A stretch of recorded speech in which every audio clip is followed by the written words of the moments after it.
ये समझता हूँ, कोरोना काल में जो मुकदमे दर्ज हुए हैं वो सारे मुकदमे सुप्रीम कोर्ट के ऑर्डर पे सरकार ने कहा कि हम वापस ले रहे हैं, लेकिन क्योंकि हम लोग वैचारिक तौर पे सरकार से लड़ रहे हैं, केंद्र की सरकार की वैचार के खिलाफ, उनकी गलत नीतियों के खिलाफ और राज्य सरकार की भी गलत नीतियों के खिलाफ, इसलिए हमारे मुकदमे वापस नहीं लिए। तो उसी मुकदमे में यहाँ जो साथी मेरे साथ थे, जबकि ये पूरा फर्जी मुकदमा है, झूठा मुकदमा है, उसमें वारंट हुए, उसी वारंट पे उसको रिकॉल कराने के लिए यहाँ आज आपके बीच।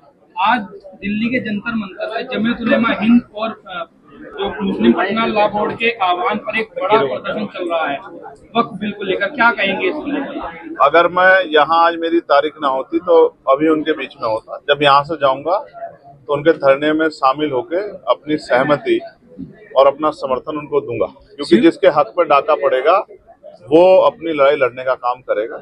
और जिस तरह से अल्पसंख्यकों के हितों के पे हमले हो रहे हैं, जैनों के, सिखों के, बौद्धिस्टों के, ईसाइयों के, मुसलमानों के, ऐसे समय में उनकी नजर है कि कौन उनके साथ खड़ा होता है, और हम हर कमजोर के साथ, जिसको परेशान किया जा रहा है सरकार द्वारा, उसके साथ खड़े हैं। शिवानंद चौधरी के बयान पर आपने कहा था कि पश्चिम उत्तर प्रदेश में वो एक अलग अपना प्रतिनिधि बनाना चाहती है, बीजेपी की चाल है। मैं आज स्पष्ट कर रहा हूँ, अनुज हमारे क्षेत्र के हैं, मैं उनको भी कहना चाहता हूँ कि वो किसी सरकार की राजनीतिक साजिश के शिकार ना हो जाए। वो किसान परिवार से आते हैं, जिस दिन सरकार का मतलब निकल जाएगा वो दूध में से मक्खी की तरह निकाल के उनको फेंकेंगे, और वो जनता की नजरों में वो पार्टी बन जाएंगे, और दूसरी सरकारें जब बदलेंगी तो वो सरकार तो बदल जाएगी। तो नेता जो उनसे इस तरह के बयान या इनके बयान को जो इस तरह से जो है बढ़ावा दे रहे हैं, वो तो हट जाएंगे कुर्सी से, दूसरे आ जाएंगे। तो वो उनके खिलाफ कोई इस तरह की कार्रवाई ना करें, इसलिए क्योंकि उनके पिता ने भी चिंता जाहिर की है कि उनको कोई नुकसान हो सकता है। हालांकि वो तो खुद सुरक्षा कर रहे हैं वहां लोगों की, लेकिन मैं फिर यह स्पष्ट कहूंगा कि मैं समझता हूं कि उनको समय रहते जो है नजर रखना चाहिए कि जो वो कर रहे हैं जाने अनजाने में उसका फायदा सरकार को हो। आपने सदन में कहा है कि ईद को लेकर के सरकार और धर्म के आयोजनों के लिए पैसा खर्च करती है, ईद आ रही है, हम देखेंगे कितना खर्च करती है। बहुत अच्छी बात, बहुत अच्छा सवाल आपने रखा। ये देश धर्मनिरपेक्ष राष्ट्र है, यहाँ सभी धर्मों का सम्मान होता है, और भारतीय जनता पार्टी का नारा है सबका साथ सबका विकास। तो जिस तरह से अब ईद का त्योहार आ रहा है, अभी सदगुरु जगतगुरु सदगुरु रविदास महाराज जी की जयंती की, उस पर तो कोई मदद नहीं की, उस पर तो छुट्टी भी घोषित जो है मेरे लड़ने के बाद रात में की 6-6:30 बजे। तो उस पर तो कोई मदद, उस तरह कोई सहयोग जो है उसको बढ़ावा देने के लिए नहीं किया। तो मैंने मांग की है कि ईद पे हम देखेंगे कि सरकार जो है इतने बड़े समाज के धार्मिक आस्था के पर्व पे क्या जो है बजट देगी। उसके बाद क्रिश्चियंस के त्योहार आएंगे, जैन समाज के त्योहार आएंगे, सिख समाज के त्योहार आएंगे, जो त्योहार आएंगे हम ध्यान रखेंगे कि बजट का कितना पैसा किस त्योहार पर खर्च हो रहा है, क्या यहाँ सभी धर्मों का सम्मान हो रहा है, नहीं हो रहा है। मैं मुजफ्फरनगर के लिए एक बात कह दूं कि बुढ़ाना में एक घटना हुई थी, आपको याद है, और आज मुझे जानकारी मिली, सैकड़ों लोग आए हुए कि साहब हमारे ऊपर मुकदमे वापस लेने का पुलिस दबाव बना है। मैं पुलिस के अधिकारियों को कहूंगा कि ये व्यवहार उनका अच्छा नहीं। अगर वो इस तरह से लोगों को डराने का काम करेंगे तो फिर उनके खिलाफ भी एक बड़ा आंदोलन हम लोगों को जो है करना पड़ेगा, क्योंकि किसी को भी डराने का, धमकाने का, जोर जबरदस्ती करने का अधिकार संविधान किसी को नहीं देता।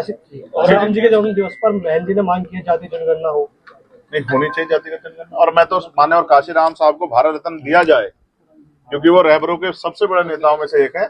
ऐसी मैं जो है मांग करता हूँ आज के। आपको लगता है कि सरकार देगी? जैसे नहीं देगी तो जब हमारे आ जाएगी हम देंगे।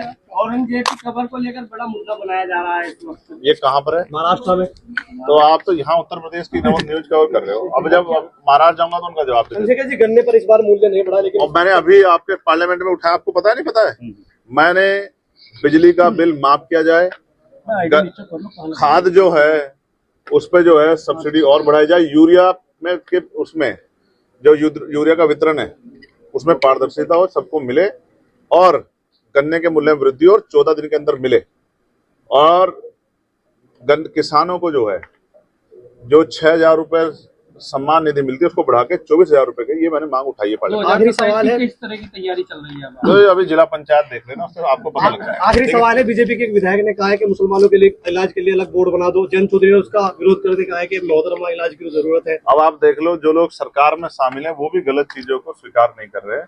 तो मेरे जैसा संविधान को मानने वाला व्यक्ति तो यही कहेगा कि ये सरकार में बैठे लोग जिस तरह का प्रयोग कर रहे हैं, मुख्यमंत्री को संज्ञान लेना चाहिए कि उनकी सरकार, उनकी प्रदेश की सरकार प्रदेश को किस ओर ले जाना चाहती है। ऐसे सारे अधिकार सारे कर दी गई है, उसके बारे में आपको क्या लगता है? और अगर आपको याद हो, उस पत्रकार की मांग उसकी आवाज मैंने पार्लियामेंट में भी और एक्स के माध्यम से भी उठाई, और मैं आपके माध्यम से कह रहा हूं कि सरकार को पत्रकारों की सुरक्षा सुनिश्चित करनी चाहिए और उनको भी, वकीलों को भी और इनको भी जो है कानून बना के इसका लाभ देना चाहिए कि वो जिस धर्म को निभा रहे हैं बाद में उनके रिटायरमेंट के बाद उनका ख्याल रखें। जयंत चौधरी को चाहेंगे 27 के विधानसभा चुनाव में आपके साथ?